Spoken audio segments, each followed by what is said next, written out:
Hello, welcome to Sunday Politics. Money, money, money. It's dominated the last 7 days and it's likely to do so for the next week. We'll discuss the fallout from Wednesday's monitoring round and ask if a multi-year budget can really be agreed before Christmas. A new report outlines key differences in living standards and economic growth on both sides of the border. We'll ask what it's really telling us. And as the school term ends for Christmas, we'll assess the mood in our classrooms. I'm Declan Harvey in for Mark this week, and we're with you for the next half hour.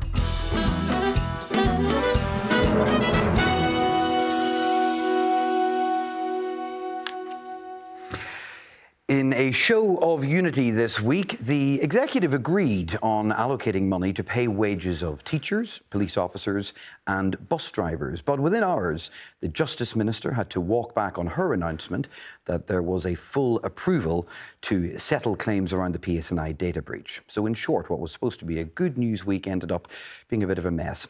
And next week, eyes and ears will be focused on whether the executive can or will agree a multi-year budget. It would be the first in over a decade, and although not a solution to all our financial woes, we are repeatedly told it would offer vital security to help plan long-term transformation of our public services. Let's discuss this with our guests this morning, John Blair from Alliance and the DUP's Trevor Clark. You're welcome both. Good to see you. Let's start. Trevor, you were on the policing board. John, you were previously on the policing board. So maybe we'll start with this issue of the data breach and the money. Trevor, is it your sense that this will get signed off by the executive? Well, I mean, absolutely. I mean, our party has been making representation to the highest levels of government to have this resolved. It's just unfortunate how the announcement came about this week on the Nolan Show. Is it your sense that this was always going to be signed off, or has there been a bit of manoeuvring here that you've been put in a position where it's very difficult for you now to argue against it? Well, we've never argued against it. We've always been very supportive of it. Indeed, has all of the parties. However, there was an issue about where the funding was coming from. There was an application made to the Treasury for that, which has been turned down. The executive have prioritised it. It's just unfortunate that Naomi felt the need to go out and before it went through its due process. But I don't see any reason why it wouldn't be approved. John, what was your reading of that? Was this kind of botched as an announcement by Naomi Long this week? Well, my reading, to answer the question, is first of all that there was good news there. The Justice Minister, my colleague, Naomi Long, secured the funding for this year's police pay and is already putting measures in place to ensure that it's delivered into the pockets of police officers as early in the new year as possible. In relation to the funding for the data breach, it's always been a high priority for Naomi, and relieved to say that there's cross-party support for this, so that the police officers who were affected by that will be properly compensated for the stress and trouble that brought them. In relation to the handling of it, look, the Minister misspoke. Within hours of that happening, the Minister had spoken to and apologised to the Chief Constable and had made clear the position. I don't think it's at all unreasonable that someone speaking in the context of bids to the Finance Department, cross-party agreement, departmental pressures, UK government interventions or lack thereof in this case, misspoke very slightly on one single issue and rectified it within hours of it happening. So I think, not to say that it's not a story because it's a very serious issue, but in the grand scheme of things, it's nowhere near as important as the overall issue. Well, the cross-party support for the data breach payment, so we can turn our attention to the week ahead and this idea of a multi-year budget. Trevor, are you in any way confident that this will be agreed this week? Well, I think there's clearly an indication from the Finance Minister that there seemed to be agreement around the executive table. So neither I or John are at the executive table, but I mean, all of the parties have been, on the record of asking for it in the past, so I can't see any reason why they won't agree it. And let's be honest, Declan, whenever you're making plans, this would probably negate some of the monitoring around the money that's actually redistributed during the year. This gives the departments a better opportunity to plan for 3 years as opposed to pushing this all into a 12-month cycle. So is it your sense that this could be transformational? Transformational, yes, and no at the same time, because ultimately, there's the multi-year budget in terms of planning for 3 years, but if the overall envelope is not large enough, then it's still going to be problematic. Well, we know it isn't large enough, don't we? So for that reason, it's not going to be transformational in that sense, until the British government actually fund Northern Ireland to its need, as opposed to the amount of money that we're paid currently. There is, of course, the revenue-raising conversation that many people want to go in tandem with this. Is that something that should be part of this multi-year budget conversation too? Well, I think there's two separate issues. I mean, ultimately we have an envelope. How is it two separate issues? Well, if you let me expand, we have an envelope of money, and we all know that we're underfunded in relation to Northern Ireland. Indeed, actually, this week, I just learned this week, whenever the police forces in Northern Ireland come under pressure, they can go back to the Treasury and get additional finances for those.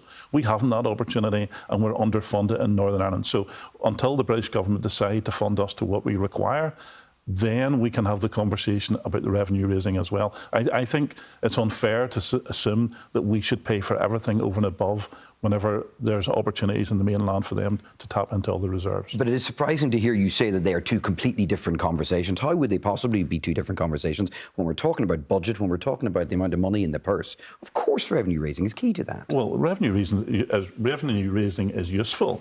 But whenever we're funded properly from the UK Treasury, I think that the conversation would be different. So what you're really saying is, Declan, that we should be underfunding in Northern Ireland, and then we should press the Northern Ireland taxpayer. Well, the Secretary of State is saying that. I'm not saying that. Well, he is, of course, but then he has the Treasury to tap into for additional reserves whenever they come under pressure in the mainland, something that we do not get or we don't enjoy here in Northern Ireland. John Blair, revenue raising off the table.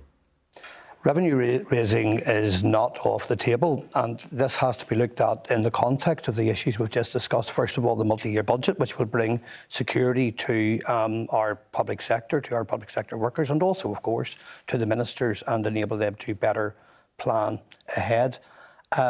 Efficiencies and transformation is part of that conversation, of course, and there's much transformation that's still awaited. I mean, we know that year on year, health and education get an increasing share of the overall budget.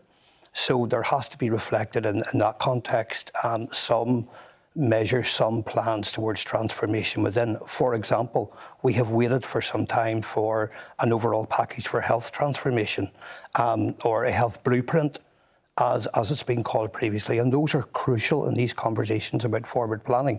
In terms of revenue raising, as part of the forward planning, Alliance has always been up for that conversation, but that conversation has to take place as well. Realistically looking at the backdrop of a cost of living crisis for people, and simply asking people to pay more at this time is not enough if government and individual departments within government are not also putting in place the measures required for the transformation and do all of that efficiency related work before you start to look at revenue raising. Do you think that every department is pulling their weight in that respect? I think that every department should look within and look seriously and deeply. Do you think they're within. pulling their weights so far?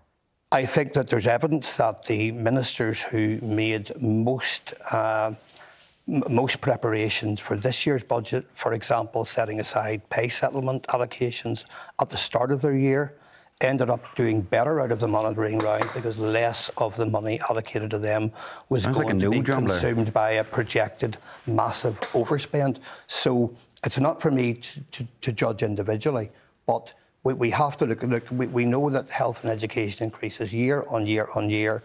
Other departments have made efficiencies. For example, I think if you look at the Justice Department's funding since its inception in 2010, 2011, in real terms, there's a shortfall there of over £200 million if you projected what they should have received in inflationary rises. So there is disparity, and that needs to be addressed also. Okay. While I have you here, can we turn to a story that's leading the BBC News NI website this morning? The DUP accused of stalling trans hate crime protections. Trevor Clark, your party, accused of blocking the inclusion of protections for transgender people within these kind of new sentencing guidelines. It would make them a protected demographic in the same way as religion, gender orientation, or sexual orientation, forgive me. Are you in favour of including transgender people being protected? So first of all, Declan, you accused us of blocking. BBC has put a story out to say... No. Sorry, let me finish my point. You did say... I'll correct you if you don't mind. The DUP has been accused of this. Okay, so the BBC has pandered, obviously, to the Alliance Party this week, who's had a bad week about making announcements prematurely, as they have done with the data breach money. And then now we have the BBC coming to the defence of Alliance Party, suggesting that we be blocking a paper coming to the executive. If you read the full story, there is no paper presented to the executive for us to block. So I think this is a smoke and mirrors for the Alliance Minister. Sorry, this is a smoke and mirrors for the Alliance Minister. Once the paper comes to the executive, then we'll decide whether the DP is going to block it. Everything you said is in the BBC story. But my question to you was, are you in favour of these protections being included for transgender people? And my answer is to you, how do we block something that is not presented to the executive? Will you block it? As you know, also, Declan, I'm not a member of the executive. You're a member of the DUP and you're well placed to have a view on this. What's your view? Would you like transgender protections included? So I think if I read your story again, I think there's a response in that story that we need to see what's in the paper, and then we will make a decision, an informed decision based on what's in the paper. But all we have is a reference to a letter that's been written to the departments, and clearly that Naomi and the Alliance Minister has difficulty working with processes, as we've seen this week. That's a slightly separate issue about processes. But it's not, because the process for an executive to discuss something is to present a paper, and in the absence of a paper, we cannot form an opinion. You're talking about process, and what I've been asking you about is your position on this issue. John Blair, do you think that the DUP are out to block this? Yes, I do, and I think the DUP have form on this issue. But I want to say at the outset, I'm very proud that my ministerial colleague and party leader, Naomi Long, is bringing forward the sentencing bill, which should be able to encompass addressing hate crime in Northern Ireland by including a statutory aggravation model, which, if it's used as intended, should in turn reflect in tougher sentences for those found guilty at the end of the judicial process. In relation to the DUP's actions on this, I think there are three recurring themes here. First of all, it's another reflection of dysfunction and delay at the executive. Secondly, it reminds us of the DUP's a la carte approach to what they call their Britishness. They tell us we're the same as Britain, and then they tell us in these issues that they're not the same as Britain. And they've done this in a number of issues over the years. Everyone knows marriage equality being one of them. But thirdly, and most importantly, this reminds me of the tone and the language that was used about the gay community in previous years. I came through the 1990s and early noughties, in fact, even the late 80s, as a openly gay man involved in politics. And I am reminded on occasions such as this that the politicians, through their tone and their words, are using the same language, deploying the same attitude with the trans community today as they did with me in previous years. Nothing has changed. It's sometimes from the same people. Trevor. So I think it's unfortunate deflection from the Alliance Party, and I'm disappointed in John that they're using this opportunity to bash the DUP, to take away and deflect from the bad week that they've actually had. How can we block something that has not been presented to the executive? You're talking about process there. Hold on, Dana. In principle. Bring the paper, let the party consider what's in the paper, and then bring us back and ask us why we took that particular course of action. OK. There's more details on that on the website for those who are interested in that this morning. I'm grateful for you both coming in, though, Trevor Clark and John Blair on Sunday Politics. OK, let us move on now, and I want to return to money matters next, because a new study from the Republic's Economic and Social Research Institute suggests living standards and life expectancy in the Republic are better than those north of the border. In fact, by most of their metrics, they said the South was ahead. The report, which received funding from the Irish government, was almost instantly dismissed as one-sided propaganda by some unionists. But its authors say that is misinterpreting what they are saying. So let's understand it together, because there is no doubt some of it makes for interesting reading. Martina Lawless is Chief Executive of the ESRI. Welcome to the programme. What kinds of things were you looking at in this? And broadly give us a sense of what you came up with. Good morning. Pleasure to be here. So the idea behind this report was basically to take a look at a wide range of economic indicators and see how they compared in Northern Ireland and in the Republic of Ireland. And there's been a lot of interest in the all-island economy, in cooperation and collaboration areas over the last couple of years.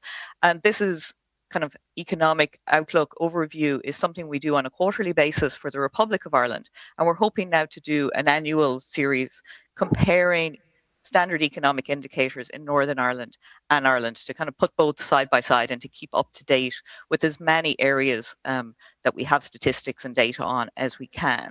So some of the very high level indicators were on the positive side, that both economies have been growing fairly strongly over the last year.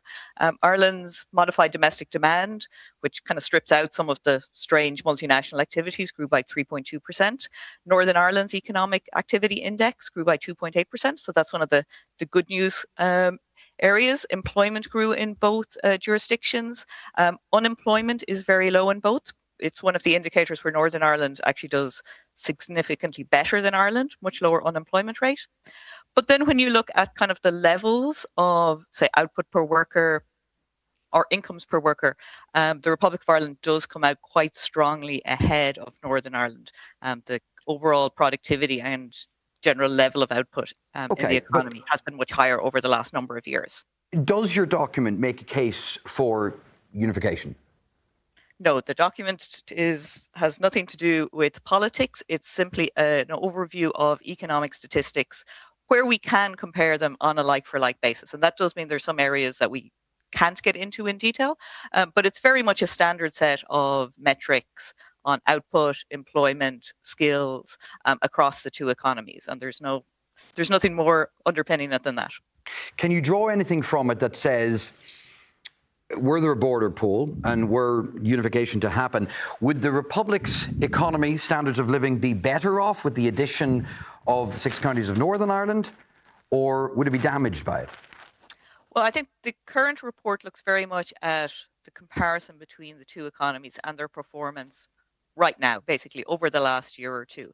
It doesn't get into anything forward-looking, and anything like a border pool would be such a dramatic change in economic structures, both north and south, that I think it would be over-interpreting the report to use it to say anything about what the economies would like in the event of a border pool. That would need a lot more in-depth work. I thought an interesting detail in the report was how you say that the engine in the Republic is really being driven by the multinationals based in Dublin and Cork. But if you remove Dublin and Cork and those multinationals from the picture, how does the rest of Ireland, the border regions, compare to Northern Ireland? That's actually a very good point. A very large percentage of the current output, particularly in terms of the export sector, a lot of the jobs growth in Ireland is driven by the multinationals. And in another report this week, just focusing on Ireland, we've drawn attention to some risks with that because it is reliant on a relatively small number of companies. In previous work, about a year or so ago, we did break Ireland, the Republic of Ireland, down into regions and compare it to Northern Ireland. And if you do that, the comparison between, say, Northern Ireland and the less multinational intensive northern and western region of Ireland are much more similar than when you compare Northern Ireland to Ireland as a whole.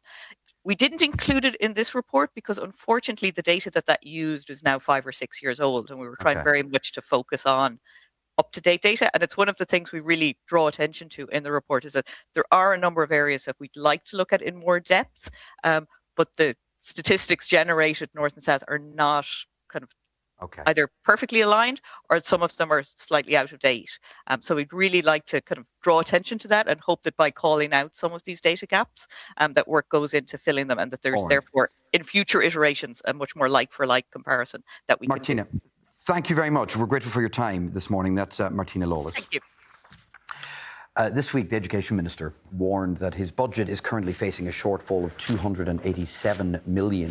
That is despite being handed an extra £26 million for a teacher's pay deal, an amount that Paul Given says still falls short of what is required. So, with schools preparing to close their doors for the Christmas break, and this being the last Sunday Politics of our Term 2, we thought we'd assess the pressures on the front line for our principals, our teachers and classroom assistants. Jackie White is from the Ulster Teachers Union, and Sean Dillon is from Primate Dixon Primary School in Coal Island. Welcome to you both. Good morning. Jackie, if we start with you, I mean, what's the mood as the term ends? Well, we're in the middle of nativity season and carol services, so we've got a very nice Christmas mood going on at the moment. But in terms of the overall picture, I think the fact that the Minister appears to be moving forward on resolving pay issues. Going back to the last pay agreement, we actually had set a time frame for things to be resolved by the end of January. So at this moment in time, what we see is the Minister actually moving forward on trying to resolve pay. The pay engagement has begun, but negotiations in themselves haven't begun. There isn't an offer or anything, but it's well within the time frame. Okay. So we're quite optimistic. Give me an end of term assessment for the Minister. Does he pass? Well, I think he's operating under very difficult circumstances. I mean, I'm glad to see that he's actually valuing the teachers and school leaders and looking for the pay, and he's got workload issues, because it is his teachers and school leaders who are holding the system together. He himself has acknowledged the difficulties with schools' estate, with the underfunding for dealing with our children with special educational needs. So I think there's a lot of work to be done, and sadly we haven't got the funding to do it appropriately. Well, he's also pretty keen on reform. He is keen on reform. Has there been too much? Is it moving too fast? Well, at this moment in time, a lot of it seems to be, if you like, being introduced to the system, but it's at consultation stage at this moment in time. We are a bit, well, in fact, we're very concerned about the pace of change that the Minister is maybe envisaging, because we've a number of issues in front of us that we need to resolve first before we start to have fundamental change. I think there's a bit of disquiet in the system about the fact that there are so many consultations coming forward at such a big pace, and we don't see how that change is going to happen in that way. Change is good. There's a lot of good ideas in there. There are a lot of things that we could move forward with. But what he has to do is make sure that he brings the workforce with him and introduces change at a pace that we can all keep up with and adopt and use in our schools. He might say, keep up.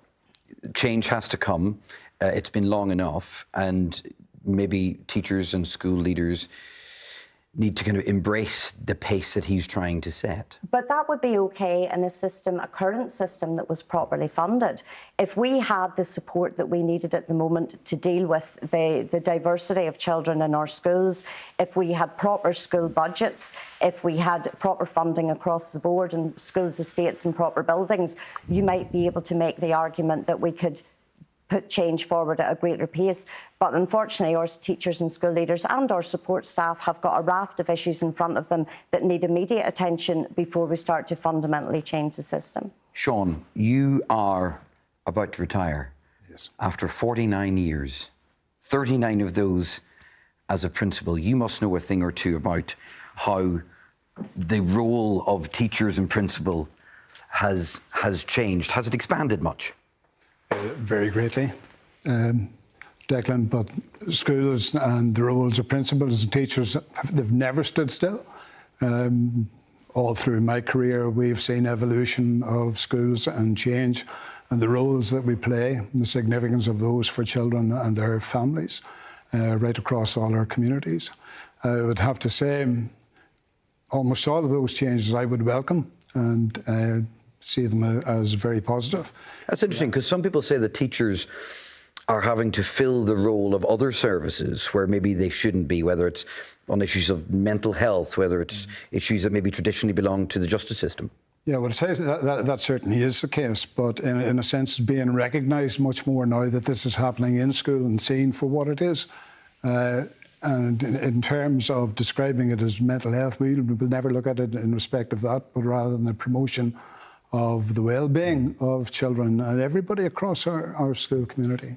It has become a really very, very significant factor, especially in the last 3 to 4 years. And I would say, well, we have focused on it. I think it has enriched what's happening in our schools. We hear a lot about teachers' pay, but of course, teachers aren't the only people who work in schools.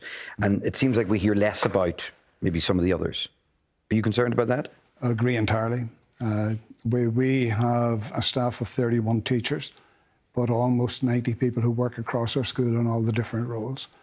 And I know we would argue very strongly, and have done for a long time, that those people in support roles do not get paid anything like what they deserve for the roles and responsibilities that they take on behalf of children. And I'd say, particularly in respect of our classroom assistants, where our classroom assistants, about 50 of them, if they were gone tomorrow, our school, other schools simply could not operate. And these workers are working on basic wage only. What would you say to anyone as you leave the profession who's considering entering the profession? But before I would say anything about it, I'd just like to say another word about our classroom assistants. We feel particularly for our SEN classroom assistants who work in specialist provision. They work in a setting, obviously working with children only who have SEN statements. Were they working in a special school, they would have additional salary. Our teachers in mainstream, they do receive additional recognition through salary. How much? 2 SEN allowances, which currently comes to about £6,000 a year. So the teacher gets an extra £6,000 a year? But your SEN classroom assistant team in each of we have five centres, they receive absolutely no additional Jackie, is that fair? recognition. I mean, it's very complicated and very complex work. And no, I mean, I would completely agree with Sean. Our classroom assistants are invaluable out in those schools, and our teachers couldn't function without them. And I think that should be reflected, of course, it should in their pay and conditions. Yeah. Sean, final question to you. Would you do it all again? I would start tomorrow if I could. Would you? I absolutely would. Why so? What is it about I've had the best job in the world. The best job in the world. I've loved it every day of it. Even the most difficult days, I wouldn't change to want to do anything else. And what's your message to younger teachers? Have you had a, pardon the pun that's intended, have you had any guiding principles? You're coming in to do a job that you're never going to grow rich at, but you're doing the best and most important job in the world. And are there certain kids that stand out over the years? Do certain kids stay with you? Thousands. Thousands. Yeah. Yeah. Well, listen, we wish you well with it because, of course, the teachers now are entering a profession which has changed considerably. Jackie, presumably you'd echo that there's a lot to still gain from this profession, Oh, despite all the absolutely. challenges. And I taught myself for 20 years, and I can echo that. There's absolutely no better job out there. And it's because there's no better job that we have the teachers and school leaders facing difficult circumstances, but going on with it and stay in the course. Yeah. Well, listen, any big plans for your retirement? The plan is, at this stage, no plan. Oh, there's a beach somewhere calling your name, I'm sure. Thank you very much, Jackie and Sean, and really best of luck with the retirement. That's it for Sunday Politics in 2025. One more episode of The View to go. That's on Thursday at the usual time of 10:40 here on BBC One. Of course, you'll find it on the iPlayer as well. Don't forget, you can find all of our political programmes and our podcasts on the BBC News NI website. It's there for you. There's the address on screen as well. Just scroll down and you'll find links to everything you're looking for. And of course, I should say, you'll also find the latest episode of the State of Us podcast there. This week, we're discussing one of the big stories of the week, which of course was the Canova report. It's on BBC Sounds or anywhere you get your podcasts. But let me say, from the team here on Sunday Politics, thanks for watching this morning. Thanks for watching all year. And as they say, have yourself a very Merry Christmas. Bye-bye.